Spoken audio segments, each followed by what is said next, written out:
Hello travelers! Welcome back to my channel. In the last vlog, I took you on a journey where we roamed around the cobblestone streets of Florence and indulged in some delicious tiramisu at Italy. But that's not all. I also traveled to Pisa and witnessed the breathtaking views of the famous Leaning Tower and Pisa Cathedral. In this vlog, I'll take you to the medieval figure of tranquility in Assisi, Italy, including a tour of the stunning St. Francis Basilica and so much more. So get ready for an exciting adventure and let's dive in.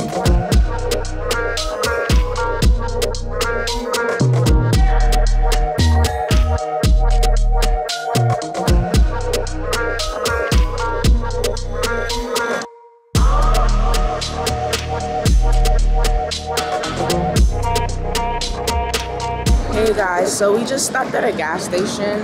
We're on our way to Assisi and then we're going to Rome. Today is Wednesday the 13th. I'll show you guys my OOTD once we get to Assisi. But I mean, it's pretty cute. Like, I want to give you like the full experience. Look at that. That's so nice. This place is so nice. I don't think I'll be able to do the hills though. Yeah. The hills are really hilly. I don't think I'll be able to live here. Wow. Assisi, I love you. To honor and remember the legacy of the late St. Francis, Pope Innocent constructed the basilica to symbolize the saint's virtuous brilliance.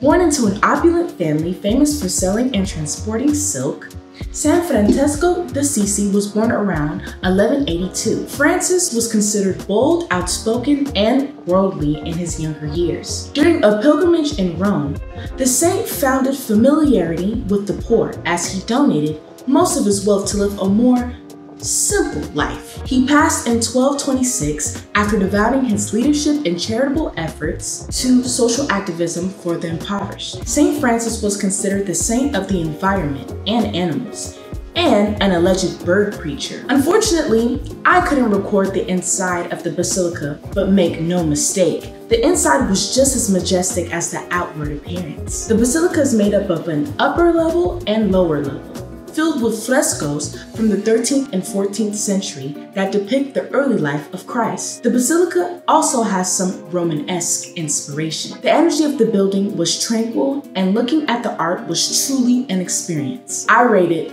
10 out of 10. Anyways, let's get back to the video.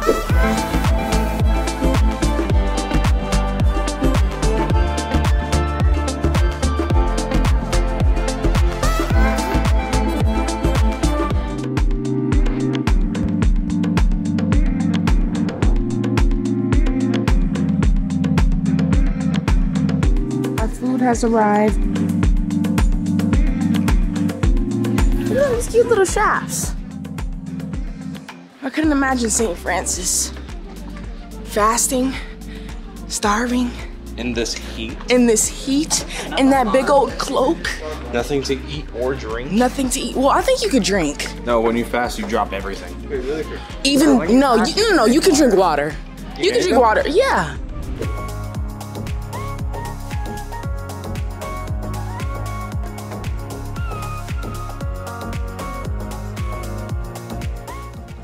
This is the hotel. This is the bathroom. This bathroom is pretty nice. See, guys? And this is the shower. The door isn't really complete here. They gave me the big bed. Thanks, guys. I love it. I really like the decor. It's very colorful in this hotel. And there's a pool, too. Look at this. Whoa. I got the jumpsuit from Vichy. And I made it into capris. I made the bottoms into capris because the bottoms weren't looking right. These shoes from Birkenstocks, obviously. And then my jewelry, this is from CC. These are from Tilly's. And this is also from CC right here. But the lighting is absolutely great here. So I'm gonna be taking a couple pictures like this.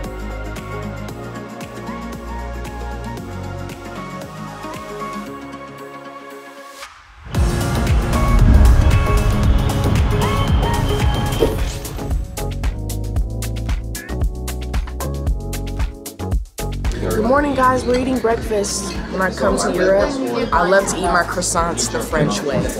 put the butter and any type of hot coffee or cocoa that you have nearby, you dip it in the hot cocoa. I'm gonna go show you guys the options because there's so many. The utensils, then you have the bread, the bacon, the eggs, the beans, rice, peas, and ham. And these are weenies. More bread. Eggs. I have some of these. It's a salad mix, a bean salad mix. Whole cherry tomatoes. Have cherry tomatoes with probably some olive oil. Some cottage cheese, which I thought this was like cream cheese, but I guess it's cottage cheese. The bread, butter, cheese, turkey. Oh, they did have yogurt. Fruit, jam, tart, and then these are just different kinds of pastries that they have. And they have the pies. I don't know what this one is, but I'm assuming this one's blueberry flavored. This is like this espresso machine. I got some hot chocolate. The hot chocolate is actually really good. Orange juice, coffee, hot water with tea, biscuits to dip in your coffee. All the jam, Nutella, ananas, pineapple. The cereal options with the milk. They have oat milk, soy milk, and whole milk. Water. Another espresso machine. So many options, so many different things to eat. Everything's good here. Introducing the smallest country in the world, located in Rome, Italy, this sovereign union gained its independence in 1929 and is now governed by the beloved Pope Francis. Did you know that on Wednesdays, the Pope emerges from the Apostolic Palace to hold the weekly papal audience?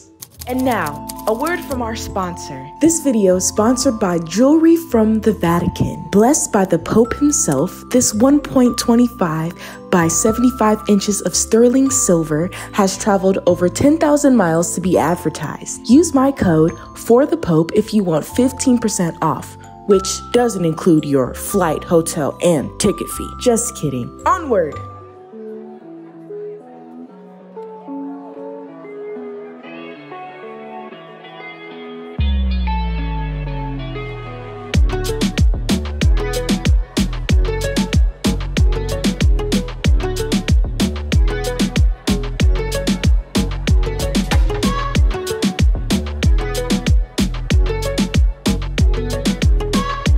Recording is strictly prohibited in the chapel, but if you didn't know, the Sistine Chapel is famous and located in the Vatican City, Rome.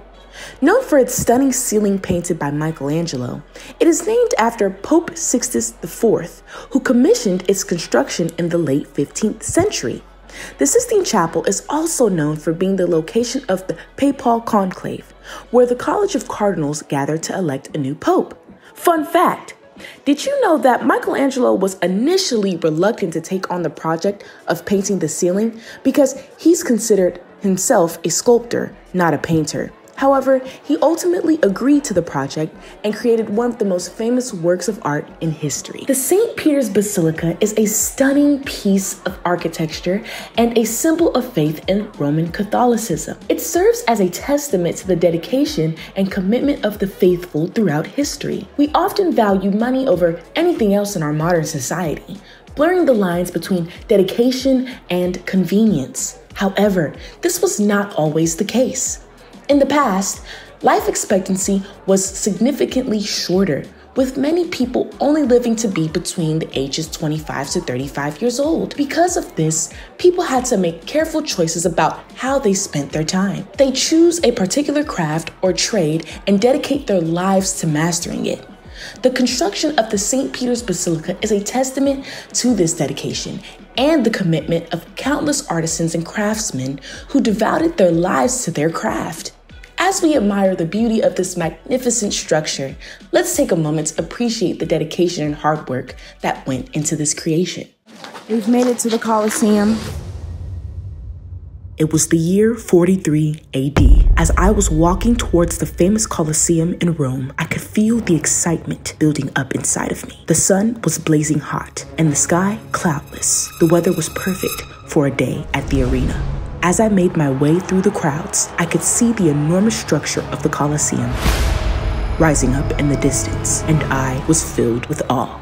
As I approached the entrance to the arena, I could hear the sound of trumpets and the cheers of the crowd. I could feel the adrenaline pumping through me, knowing I was about to witness something that would be talked about for years to come. My heart was racing, and I could feel the sweat beads forming on my forehead. As I made my way to my seat, I couldn't help but notice the incredible architecture of the Colosseum. The arches were magnificent, and the view from my seat was breathtaking. As the sun began to set, the sky turned into a beautiful array of orange and pink colors that reflected off of the stones of the ancient arena. Suddenly, the crowd erupted into a roar as the criminal was brought out onto the sandy floor. I could see the fear in his eyes as he was led towards the lion's den. He had dared to challenge Caesar publicly, and this was his punishment. The sound of 7 lions growling and pacing back and forth inside the den was almost deafening, and I could feel the tension in the air. The criminal stared at the lions, knowing that his fate was sealed. As the gate to the den was opened, the lions charged towards him. I felt a mixture of emotions, from fear to excitement to sadness for the poor soul. The fight was bloody, and it was over in a matter of minutes. As the crowd cheered, the criminal's body was removed from the arena. As I left the Colosseum, still in awe of what I had just witnessed, I couldn't help but wonder how many more events like this would take place in this magnificent arena. Well, it looks like you've made it to the end of episode 5. Thank you for joining me on this incredible journey through Assisi and Rome. I hope you're enjoying this series, experiencing these beautiful places with me and learning something new along the way. If you have a favorite moment or memory from the vlog, please share it in the comments below. Your feedback means the world to me, and I can't wait to see what you have to say. Until next time, thank you for watching, and don't forget to like, share, and subscribe for more adventures. Bye!